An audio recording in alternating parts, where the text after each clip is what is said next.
Chapter 5. 105. The Slaughterhouse. Sonny got out of the PTV, somewhat apprehensive of what he was about to see. The police officers present at the scene looked very relieved to see Master Jet and him appear.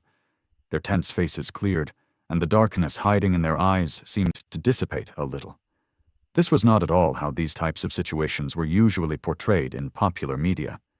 In the crime mystery shows, whenever a plucky, mundane detective encountered a cold and by-the-book awakened agent, their relationship always started very confrontationally, with mutual disdain and debates over who was supposed to handle the case, only to end as an entertaining team-up, of course.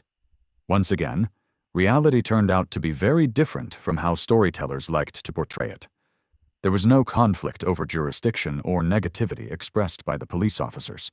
Instead, they were genuinely happy to see the awakened specialists arrive. Well, of course they were. It was just as the old policeman had once told, right before Sonny faced the first nightmare. If he died there, and no awakened was near, they would have to fight the nightmare creature his body had turned into themselves. And that was not something mundane humans ever wished to do. Master Jet walked over to one of the policemen and greeted him with a short nod. Despite the fact that he was much older than her, not to mention Sonny himself, the officer treated them with the utmost respect. "Nice to see you again, ma'am." "Greetings, sir. Let me show you the way." He led them deeper into the alley, toward a heavy metal door that hid in the deep shadows. It was wide open, and there were strange flashes of intense white light coming out of it, mixing with the red glow of the police sirens.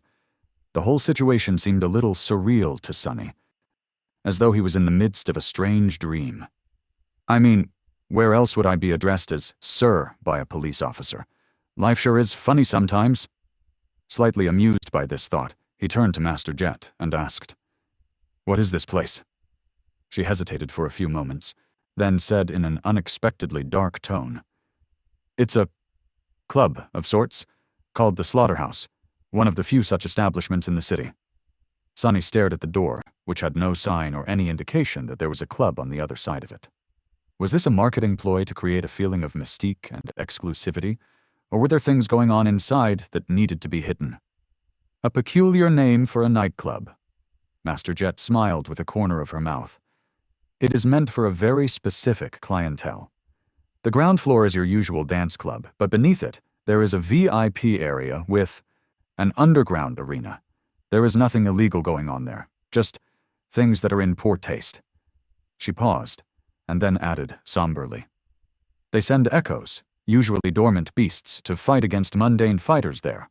The fighters are paid generously, of course, and the club profits from the rich assholes, who enjoy watching this sort of thing enough to recoup losses if one of the echoes is accidentally destroyed.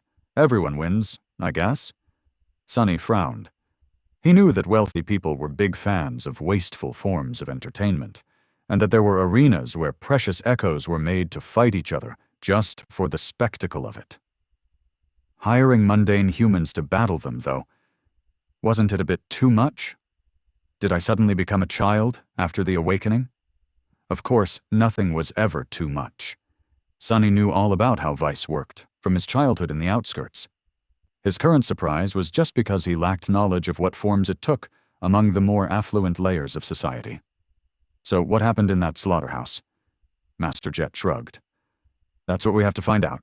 All I know is that everyone inside is dead, kind of ironic, actually." The police officer guiding them spared her a glance, and then said hoarsely, "It's a proper mess there, ma'am. Not for people with weak stomachs, and also not something that a mundane human would have been able to do." "Charming." Inside, the air was filled with the smell of blood. Sonny found himself in a vast hall flooded by flashing lights, blinding white mixing with short moments of absolute darkness to create a strange and invasive atmosphere. It was hard to perceive anything in this strobe light hell. Master Jet frowned. "What's with the light show?" The policeman looked down in embarrassment. "Sorry, ma'am. We figured out how to turn off the music, but the lights are giving us some trouble." She gave him an unamused look. "Well, get on with it." The officer turned around and walked away, shouting at his colleagues. A few moments later, the hall suddenly became enveloped in darkness, and then the regular illumination kicked in. Without the constantly flashing strobe lights, the club looked smaller and more worn down than Sonny had expected.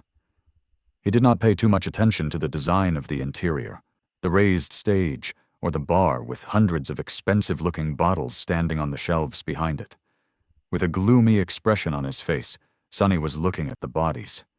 There were more than a dozen of them, all broken and terribly disfigured, as if chewed and spewed out by a tornado. But of course, a natural disaster had nothing to do with what had happened in the seedy club. The result only looked like it. This was the work of an awakened.